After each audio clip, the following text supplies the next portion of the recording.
नमस्कार।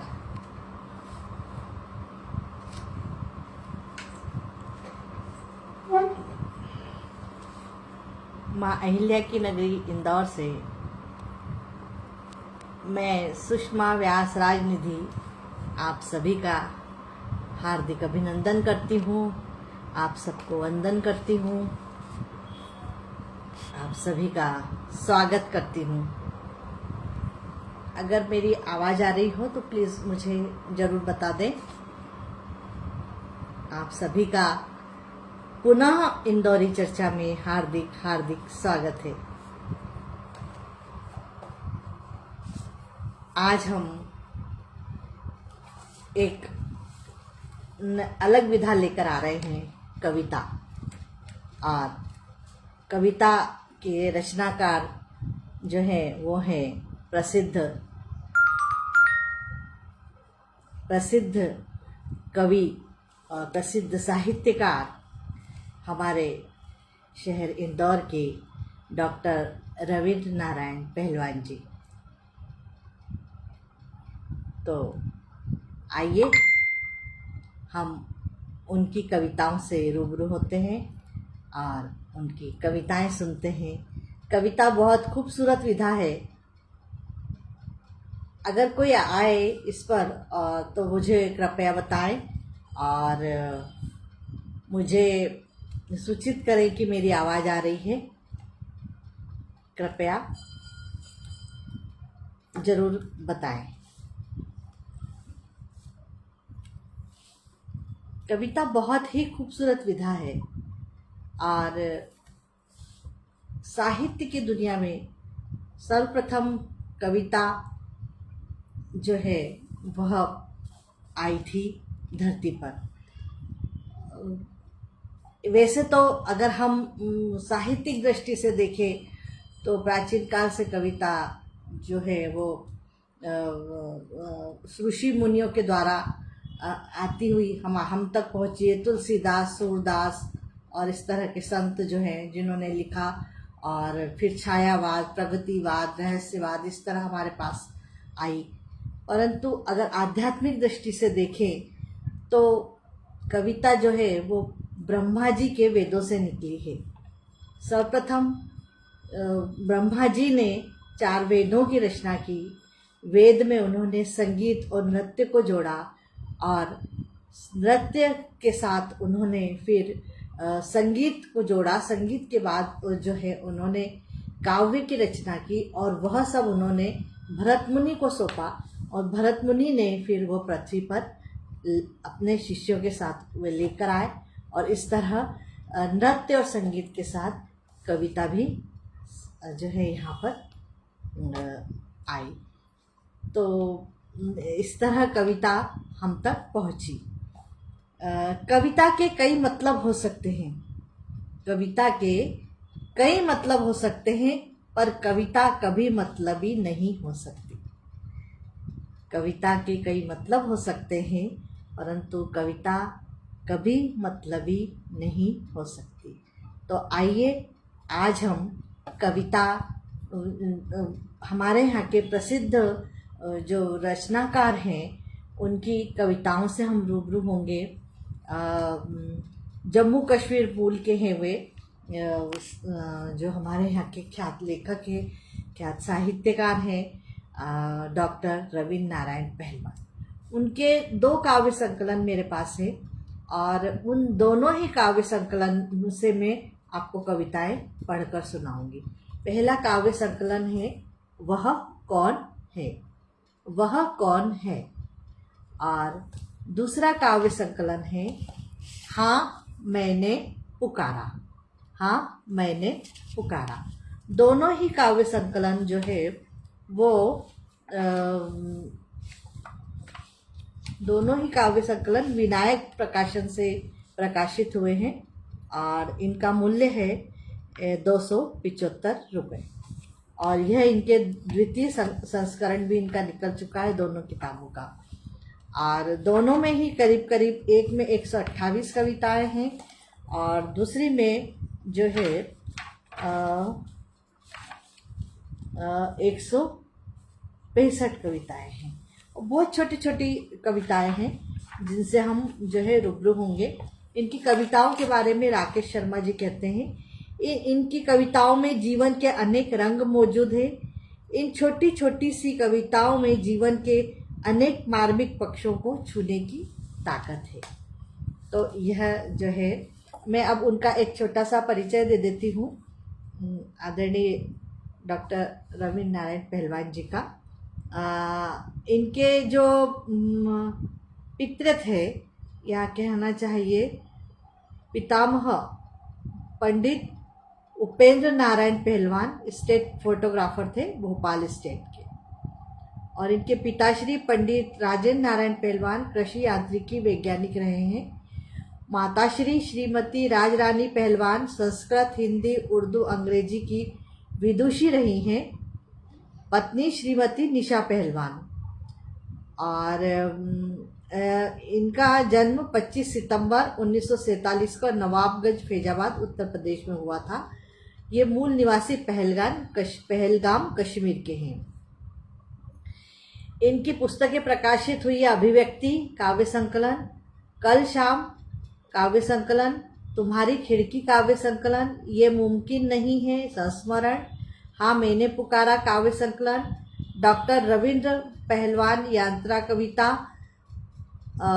वह कौन है काव्य संकलन, तुम कितनी अच्छी हो काव्य संकलन, बोलो तो सही, मार्गदर्शक काव्य संकलन पुस्तक, और इस तरह उनके अनेक पुस्तकें प्रकाशित हुई है। भारत संचार दूत 2002 राष्ट्रीय अलंकरण से सम्मानित थे वे, है ना, और उन्हें एक प्रशस्ति पत्र भी मतलब दिया गया था वहाँ पर राशि के साथ। और वे मध्य प्रदेश लेखक संघ इंदौर इकाई के सदस्य हैं। श्री मध्य भारत हिंदी साहित्य समिति, हिंदी परिवार, इंसा इंदौर ऑथर सोसाइटी के भी वे जो है सदस्य हैं। मध्य प्रदेश लेखक संघ से उन्हें सारस्वत सम्मान भी प्राप्त हुआ है। और एक और उनकी विशेषता है कि 1 लाख टिकटों का संग्रह उनके पास है। 1986 में जारी किया गया होलकर रियासत का पहला टिकट भी उसमें शामिल है। यह एक उनकी और एक विशेषता है। तो आइए हम आदरणीय डॉक्टर रवींद्र नारायण जी पहलवान जी के कविताओं से रूबरू होते हैं। तो मैं उनकी जो है प्रथम कविता हाँ मैंने पुकारा से ले रही हूँ। अपनी तकलीफ। मैं उनसे फोन पर चर्चारत था। बात बात में उन्होंने पूछा, कुछ परेशान लग रहे हैं आप। मैंने टालने की कोशिश की और इस कोशिश में मैं असफल रहा। मैंने अपनी तकलीफ बताना शुरू की। अभी 2 ही वाक्य बोले थे कि उन्होंने कहा, मैं आपको रिंग करता हूँ। फिर उनकी रिंग आज तक नहीं आई।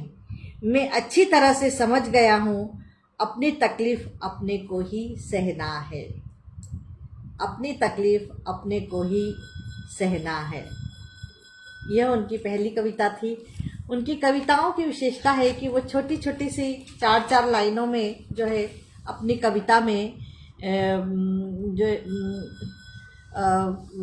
जीवन के छोटे छोटे जो है अनुभव हमें प्राप्त होते हैं उनकी कविता में और हमें दिखाई देते हैं।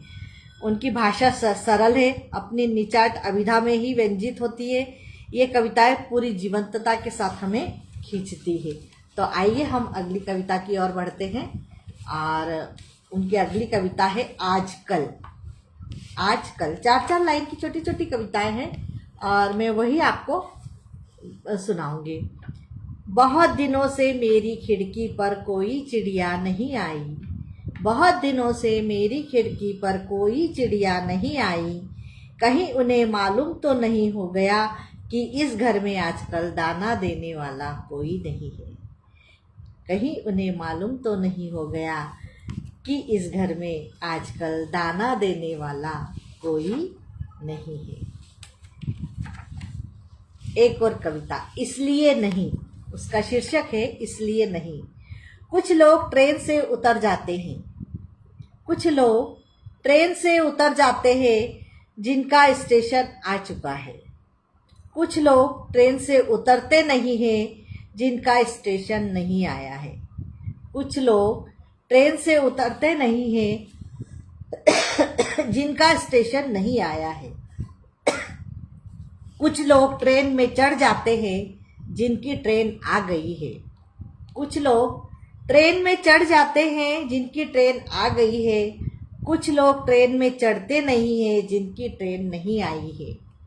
कुछ लोग ट्रेन में चढ़ते नहीं हैं जिनकी ट्रेन नहीं आई है। मैं ट्रेन में इसलिए नहीं चढ़ रहा कि मुझे मालूम नहीं है कि मुझे कब ट्रेन में बैठे रहना है और उतरना कहाँ है। मैं ट्रेन में इसलिए नहीं चढ़ रहा कि मुझे मालूम नहीं है कि मुझे कब तक ट्रेन में बैठे रहना है और कहाँ उतरना है। उनकी ये लघु कथाएं एक प्रकार से प्रयोग है और प्रयोगात्मकता से ही प्रगति की राह खुलती है। उनकी कविताएं 2-3 शब्दों या 2-3 पंक्तियों की है। यह कोई साधारण बात नहीं है। कम शब्दों में अपनी बात को प्रभावित ढंग से व्यक्त करना आसान नहीं है। एक ही विषय पर अनेक छोटी छोटी कविताएं लिखने में भी वे माहिर है। मनुष्य जीवन के विविध क्रियाकलापों को उन्होंने बड़ी संजीदगी से नन्ही नन्ही कविताओं में उकेरा है। यह कहना है सूर्यकांत नागर जी का, वरिष्ठ कवि जी का। तो उनकी इसमें सूर्यकांत नागर जी ने यह बात कही है और ये बिल्कुल सही भी है। कितनी गहराई है, छोटी सी कविता में उन्होंने बहुत गहराई से इसका वर्णन किया है। अब एक कविता और बहुत अच्छी है, चाहिए। उसके 2-3 पार्ट लिखे हैं। तो चाहिए एक, बस एक शब्द चाहिए। बस एक शब्द चाहिए, पुष्प की खुशबू जैसा, सरोवर की शांति जैसा, नदी की कलकल जैसा, समुद्र की लहरों जैसा। बस एक शब्द चाहिए, पुष्प की खुशबू जैसा, सरोवर की शांति जैसा, नदी की कलकल जैसा, समुद्र की लहरों जैसा, आकाश की ऊंचाई जैसा, अग्नि की गर्माहट जैसा, हवा के झोंके जैसा, सूरज की चमक जैसा। समुद्र की लहरों जैसा, आकाश की ऊंचाई जैसा, अग्नि की गर्माहट जैसा, हवा के झोंके जैसा, सूरज की चमक जैसा, चांद की शीतलता जैसा, तारे की टिमटिमाहट जैसा। शांत की शीतलता जैसा, तारे की टिमटिमाहट जैसा।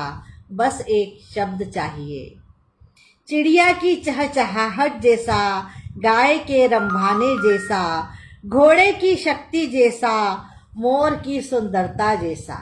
बस एक शब्द चाहिए, चिड़िया के चहचहाहट जैसा, गाय के रंभाने जैसा, घोड़े की शक्ति जैसा, मोर की सुंदरता जैसा। बस एक शब्द चाहिए, घड़ी के कांटों जैसा, कलम की नीब जैसा, पुस्तक के पृष्ठ जैसा, वृक्ष के फल जैसा। बस एक शब्द चाहिए, घड़ी के कांटों जैसा, कलम की नीब जैसा, पुस्तक के पृष्ठ जैसा, वृक्ष के फल जैसा। बस एक शब्द चाहिए, माँ की ममता जैसा, पिता की पुचकार जैसा, बच्चे की किलकारी जैसा, बहन के दुलार जैसा, मजदूर की मेहनत जैसा।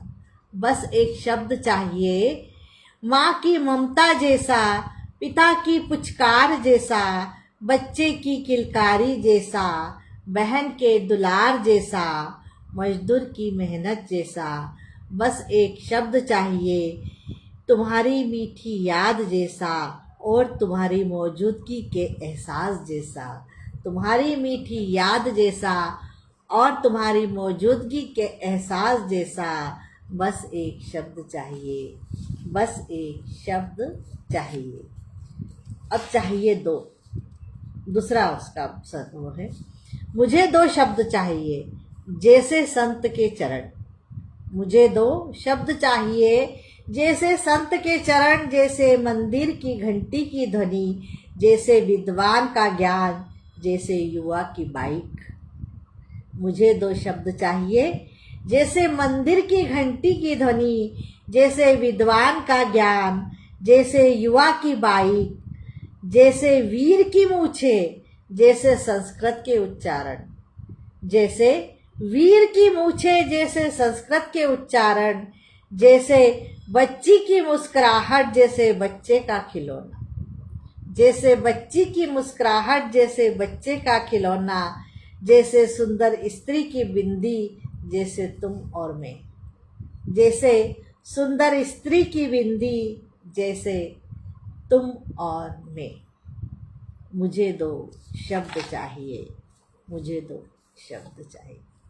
बहुत सुंदर कविता और बहुत गहराई लिए हुए है, बहुत गहराई लिए हुए कविता। और आगे बढ़ते हैं। जब बहुत दिनों बाद, आज जब मैं लेटे हुए अपना एक पुराना एल्बम देख रहा था, आज जब मैं लेटे हुए अपना एक पुराना एल्बम देख रहा था, तब तुम्हारा एक शाम श्वेत छाया चित्र एल्बम से सरक कर मेरे सीने पर गिरा। तब तुम्हारा एक शाम श्वेत चित्र एल्बम से सरक कर मेरे सीने पर गिरा। वास्तव में ऐसा हुआ नहीं, वास्तव में ऐसा हुआ नहीं। एहसास ऐसा ही हुआ जब मैं बहुत दिनों बाद फोन पर तुमसे बात कर रहा था। एहसास ऐसा ही हुआ जब मैं बहुत दिनों बाद फोन पर तुमसे बात कर रहा था। यह उन्होंने अपनी प्यारी बहन उष्दा को लिखी है कविता। अब आगे और एक कविता लेते हैं। दुआ। मैं सहज रूप से कॉलोनी की सड़क के किनारे पैदल जा रहा था। मैं सहज रूप से कॉलोनी की एक सड़क के किनारे पैदल जा रहा था। एक बहुत छोटे बच्चे ने साइकिल चलाते हुए मुझे टक्कर मार दी। एक बहुत छोटे बच्चे ने साइकिल चलाते हुए मुझे टक्कर मार दी। वह छोटा है ऐसा समझ मैंने उसे माफ कर दिया। वह छोटा है ऐसा समझ मैंने उसे माफ कर दिया। उसी समय एक नन्ही बच्ची ने दूर छिटकी चप्पल उठाकर दी और हालचाल पूछा। मैं इस नन्ही बच्ची को ढेर सारी दुआएं देता हूँ और कामना करता हूँ दुख कभी भी उसके नजदीक ना आए। आसपास कुछ बड़े लोग भी थे, उन्होंने कुछ नहीं किया। ऐसा लगा वह लोग न तो टक्कर मारते हैं और न ही टक्कर खाए को उठाते हैं। शायद वे लोग तटस्थ हैं, शायद वे लोग तटस्थ हैं। मैं उन सब लोगों को जो बिना काम पीठ पीछे मेरी निंदा करते हैं, मैं उन सब लोगों को जो बिना काम पीठ पीछे मेरी निंदा करते हैं या राह में कांटे बिछाते हैं, छोटा बच्चा समझ माफ करता हूँ। छोटा बच्चा समझ माफ करता हूँ और परेशानी के समय में सांत्वना और प्रोत्साहन देने वालों के प्रति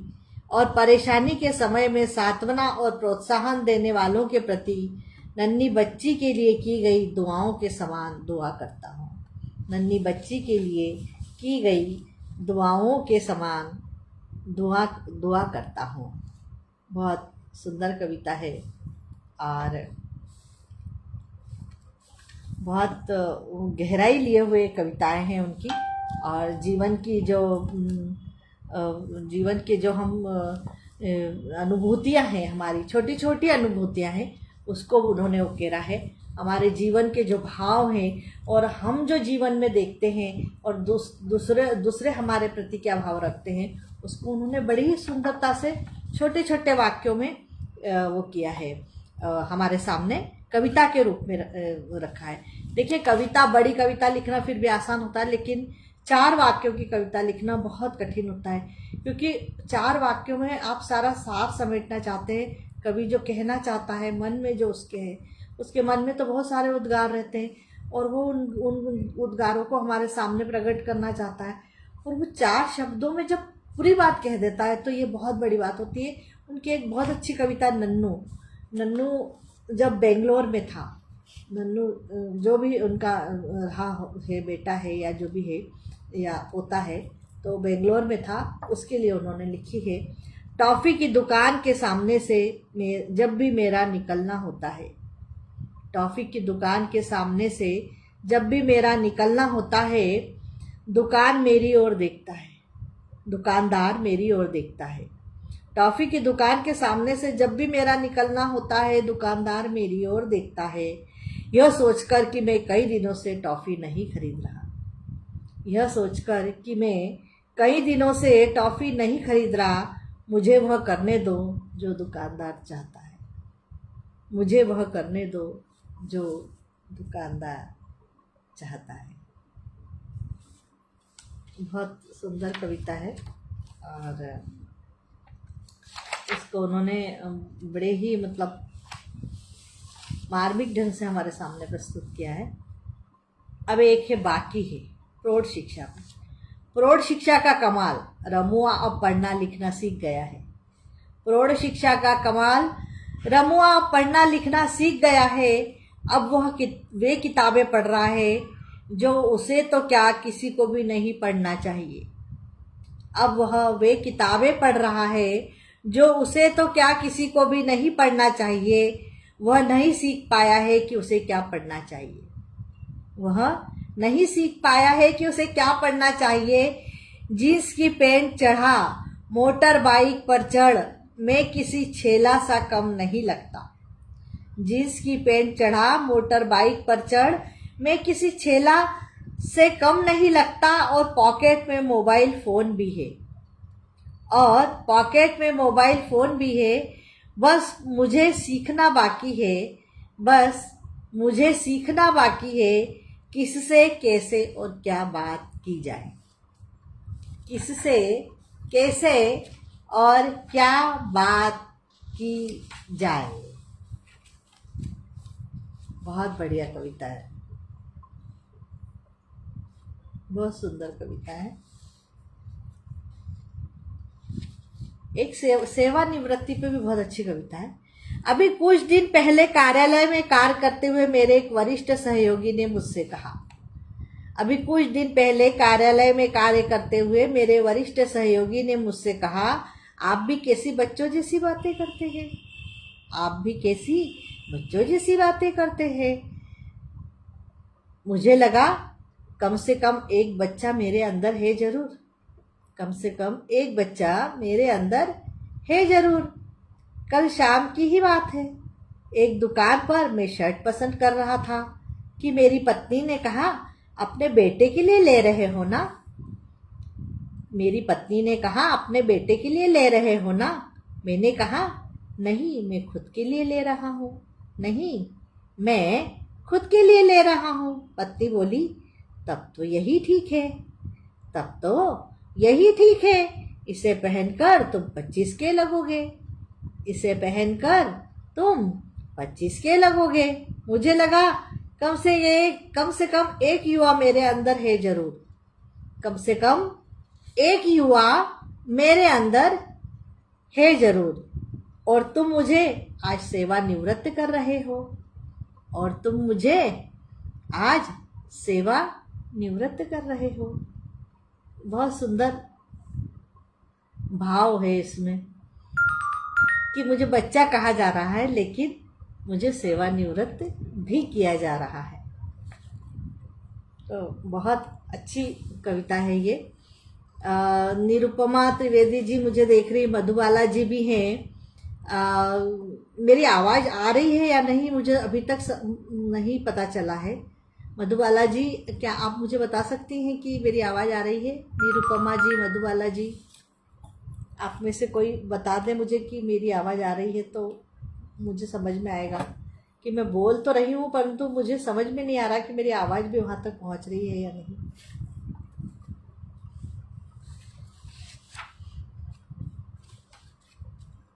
आइए अब और एक कविता की ओर चलते हैं अपन।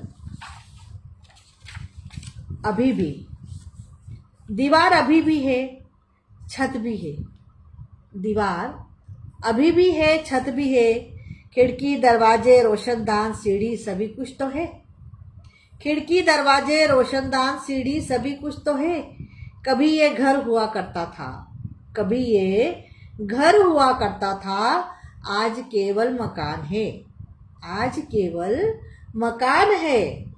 कभी मैं इसमें रहता था, कभी मैं इसमें रहता था, ऐसा विचार अभी भी मेरे अंदर जिंदा है। कभी मैं इसमें रहता था, ऐसा विचार अभी भी मेरे अंदर जिंदा है। बहुत धन्यवाद मधुबाला जी, बहुत धन्यवाद। पता नहीं कुछ लोगों को मेरा लाइव नहीं दिख रहा है, मुझे समझ में नहीं आ रहा है। मधुबाला जी हैं, निरुपमा जी हैं, इन लोगों को तो मेरा लाइव दिख रहा है, परंतु क्या कारण है मैं खुद भी नहीं समझ पा रही हूँ। मैं लाइव हूँ और मेरा ये चल रहा है कार्यक्रम, और कुछ लोग जुड़े भी हैं और देख भी रहे हैं। मैं समझ नहीं पा रही हूँ कि क्यों ऐसा हो रहा है। जब यह एक उनकी कविता है। यह कभी हरा हुआ करता था, इसमें पत्तियां भी होती थी। यह कभी हरा हुआ करता था, इसमें पत्तियां भी होती थी। वह भी हरी हरी। जब हवा बहती थी तब पत्तियां हिलकर अपना एहसास कराती थी। जब हवा बहती थी तब पत्तियां हिलकर अपना एहसास कराती थी। इसके नीचे जाने पर यह छांव भी देता था। इसके नीचे जाने पर यह छांव भी देता था। अब यह पूरी तरह सूख गया है। कभी यह प्राणवायु भी देता था। अब यह पूरी तरह सूख गया है। कभी यह प्राणवायु भी देता था, अब नहीं। कभी यह वृक्ष हुआ करता था, अब ठूंठ है। कभी यह वृक्ष हुआ करता था, अब ठूंठ है। कभी हम इसके नीचे खेला करते थे, जब यह वृक्ष था। कभी हम इसके नीचे खेला करते थे, जब यह वृक्ष था। अब एक बहुत अच्छी इनकी कविता है, इसलिए 4-4 लाइनें उन्होंने फर्स्ट, सेकंड, थर्ड, मतलब 1, 2, 3, 4, 5, 6, 7, 8, 9, 10 ऐसे 11 उन्होंने 4-4 लाइनें लिखी हैं। तो वो मैं आपको बताती हूँ। धन्यवाद शिशिर भाई साहब, आप आए, बहुत बहुत धन्यवाद। दिल में दाग है, इसलिए मैं दिल खोल के बात नहीं कर सकता। दिल में दाग है, इसलिए मैं दिल खोल कर बात नहीं कर सकता। प्रथम। द्वितीय, दिल में दर्द है, इसलिए मैं दिल नहीं दे सकता। दिल में दर्द है, इसलिए मैं दिल नहीं दे सकता। दिल में चुभन है, इसलिए मैं मुस्कुरा नहीं सकता। दिल में चुभन है, इसलिए मैं मुस्कुरा नहीं सकता। दिल में प्यार है, इसलिए मैं रो नहीं सकता। दिल में प्यार है, इसलिए मैं रो नहीं सकता। दिल में दूरियां है, इसलिए मैं बतिया नहीं सकता। दिल में दूरियां है, इसलिए मैं बतिया नहीं सकता। दिल नादान है, इसलिए मैं उसे समझा नहीं सकता। दिल नादान है, इसलिए मैं उसे समझा नहीं सकता। दिल पागल है, इसलिए मैं उसे बहला नहीं सकता। दिल पागल है, इसलिए मैं उसे बहला नहीं सकता। दिल कठोर है, इसलिए मैं उसे तोड़ नहीं सकता। दिल कठोर है, इसलिए मैं उसे तोड़ नहीं सकता। दिल मजबूर है, इसलिए मैं उसे जोड़ नहीं सकता। दिल मजबूर है, इसलिए मैं उसे जोड़ नहीं सकता। दिल टूटा है, इसलिए मैं उसको सुना नहीं सकता। दिल टूटा है, इसलिए मैं उसको सुना नहीं सकता। दिल आखिर दिल है, इसलिए मैं उसे फेंक नहीं सकता। दिल आखिर दिल है, इसलिए मैं उसे फेंक नहीं सकता। बहुत बढ़िया कविता लगी। दिल पर कितने 10-11 उन्होंने जो है छोटे छोटे लाइनें 4-4 लाइनें जो बनाई हैं, जो कविता बहुत मतलब सच्चाई है उसके अंदर। और हम जो सोचते हैं और जो हम करते हैं वो हमें इससे पता चलता है कि वाकई जो उन्होंने लिखा है कि मजबूर है दिल, और दिल जो है वो दर्द है दिल में दाग है। तो बहुत सुंदर कविता है। चलिए आगे बढ़ते। संवाद। कल मैं रहूं न रहूं लेकिन मेरे शब्द जिंदा रहेंगे। कल मैं रहूं न रहूं लेकिन मेरे शब्द जिंदा रहेंगे। ये शब्द तुमसे संवाद करेंगे। ये शब्द तुमसे संवाद करेंगे। ये शब्द अगली पीढ़ी से संवाद करेंगे। ये शब्द अगली पीढ़ी से संवाद करेंगे। यह संवाद निरंतर जारी रहेगा। यह संवाद निरंतर जारी रहेगा, तब भी जब मैं रहूं या ना रहूं। तब भी जब मैं रहूं या ना रहूं।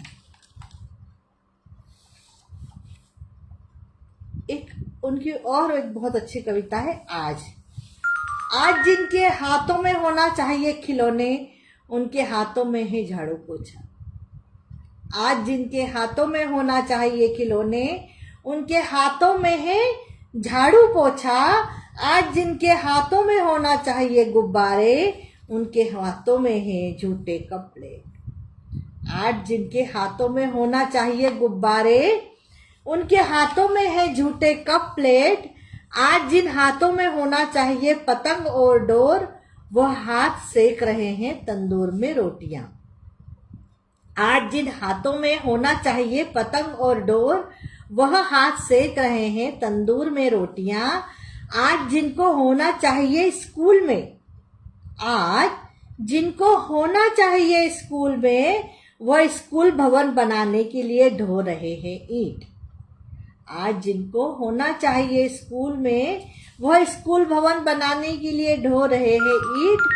आज जिनके पेट में होना चाहिए दूध, आज जिनके पेट में होना चाहिए दूध, उन्हें नसीब नहीं है टिक्कड़। उन्हें नसीब नहीं है टिक्कड़। आज जिनकी जुबान को खेलना चाहिए टॉफी से, आज जिनकी जुबान को खेलना चाहिए टॉफी से, उन्हें नहीं मिल रहे हैं दो बेर। उन्हें नहीं मिल रहे हैं दो बेर। आज जिनके गाल पर होना चाहिए माँ की पुच्ची, आज जिनके गाल पर होना चाहिए माँ की पुच्ची, उनके गालों पर फिसल रही है आंसुओं की बूंदे। उनके गालों पर फिसल रही है आंसुओं की बूंदे। आज जिनकी कलाई में होना चाहिए राखी, आज जिनकी कलाई में होना चाहिए राखी, वही हाथ बेच रहे हैं राखियां। वही हाथ बेच रहे हैं राखियां।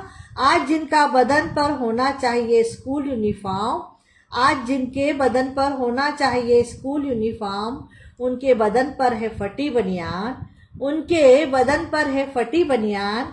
आज जिन पैरों में होना चाहिए जूते मोजे, आज जिन पैरों में होना चाहिए जूते मोजे, उनके पैरों में चुभ रहे हैं कांटे। उनके पैरों में चुभ रहे हैं कांटे। आज जिनके हाथों में होना चाहिए स्कूल की किताब, आज जिनके हाथों में होना चाहिए स्कूल की किताब, वह हाथ साफ कर रहे हैं रईसों की कार। वह हाथ साफ कर रहे हैं रईसों की कार।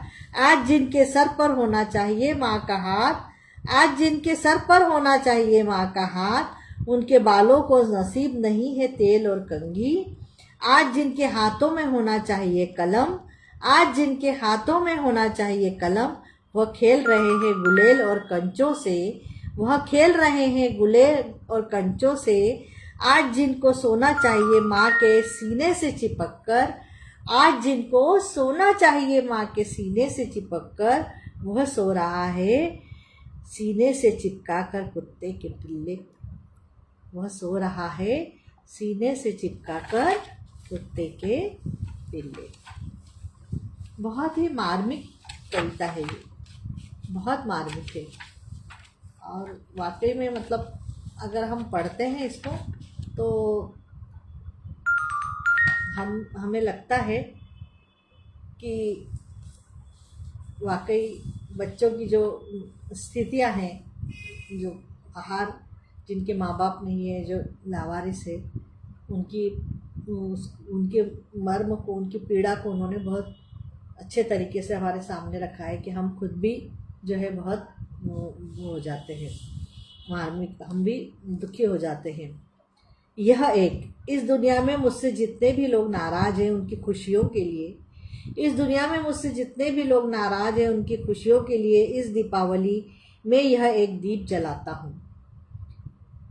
इस दीपावली में यह एक दीप जलाता हूँ और रखता हूँ अपने आंगन की मुंडेर पर, और रखता हूँ अपने आंगन की मुंडेर पर। नाराज़ लोगों के लिए, नाराज़ लोगों के लिए वे, उनकी खुशियों के लिए वे एक दीप जलाते हैं दीपावली पर और अपनी मुंडेर पर रखते हैं। एक और अच्छी उन्होंने कविता लिखी है, नहीं मिलता। कहने को है बहुत सारी बातें, कहने को है बहुत सारी बातें, कहने को बस एक मौका नहीं मिलता, कहने को बस एक मौका नहीं मिलता। कहने को है बहुत सारी बातें, कहने को है बहुत सारी बातें, कहने का सलीका नहीं मिलता। कहने को है बहुत सारी बातें, कहने का सलीका नहीं मिलता। दर्द है बहुत कहने को, बस एक पात्र नहीं मिलता। दर्द है बहुत कहने को, बस एक पात्र नहीं मिलता। खुशियाँ बहुत है बांटने को, खुशियाँ बहुत है बांटने को, बस एक शख्स नहीं मिलता। आज जब वह मिल गया है कहने का तरीका नहीं मिलता। आज जब वह मिल गया है कहने का तरीका नहीं मिलता। घाव बहुत है सीने में, बस एक बंदा नहीं मिलता। घाव बहुत है सीने में, बस एक बंदा नहीं मिलता। गीत ढेर से है गाने को, गीत ढेर से है गाने को, सुनाने को, बस एक मीत नहीं मिलता। जब तुम आए हो अब तो मुझे कहने को एक शब्द नहीं मिलता। तुम अब आए हो अब तो मुझे कहने को एक शब्द नहीं मिलता। अब मैं तुमसे कुछ न कहूँगा, अब मैं तुमसे कुछ न कहूँगा। बस वही वही समझना जो मैं तुमसे कभी कह नहीं सकता, जो मैं तुमसे कभी कह नहीं सका। अब मैं तुमसे कुछ न कहूँगा, तुम वही वही समझना जो मैं तुमसे कभी कह नहीं सका, जो मैं तुमसे कभी कह नहीं सका। इस तरह उनकी जो कविताएं हैं बहुत खूबसूरत कविताएं हैं, और हमने उनकी सभी मतलब जो भी उनकी मुझे पसंद आई कविताएं मैंने आपके सामने प्रस्तुत की है वो कविताएं। एक और कविता, मुझे रंग वाली कविता उनकी बहुत पसंद थी, मुझे अभी मिल नहीं रही वो, पता नहीं कहाँ गई वो रंग कविता। बहुत अच्छी कविता लिखी है वो भी उन्होंने। चलिए और कभी उस कविता को हम वापस लेंगे। और एक और कविता आपके सामने मैं प्रस्तुत कर देती हूँ। तो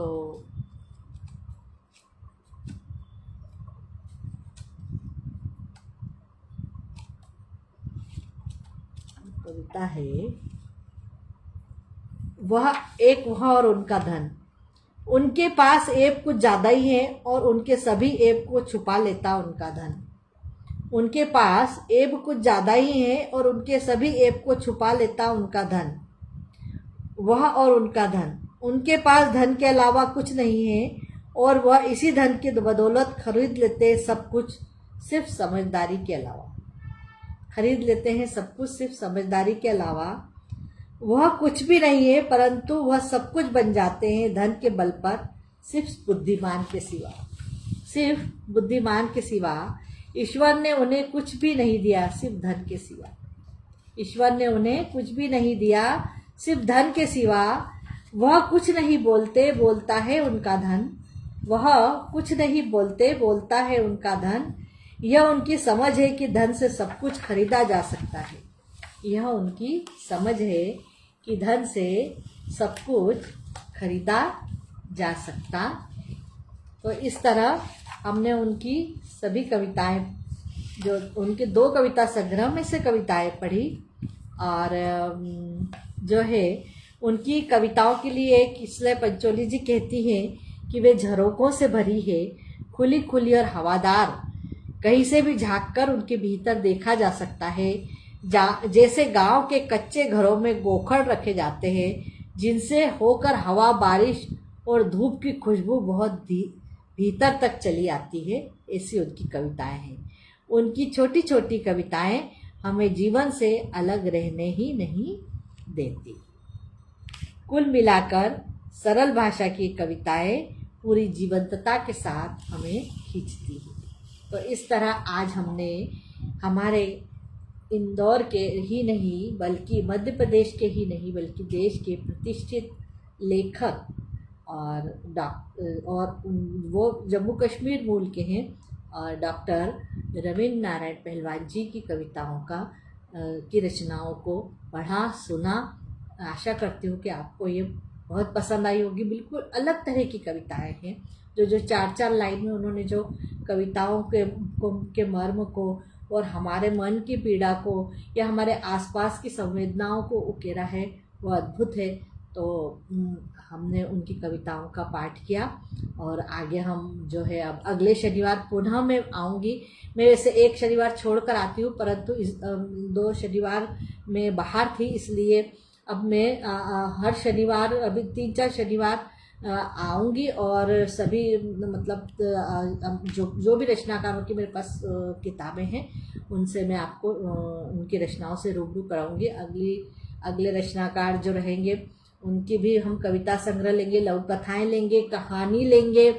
इस तरह हम आगे जो है इंदौरी चर्चा में, मेरा उद्देश्य सिर्फ ये है कि मैं पाठकों को हमारे जो इंदौर और आसपास के क्षेत्र है उनके रचनाकारों से परिचित कराऊं, उनकी रचनाओं से परिचित कराऊं। शायद सब लोग किताबें नहीं खरीदते, और खरीदते तो शायद समय नहीं है, लेकिन आप कुछ समय इस पर सुन सकते हैं।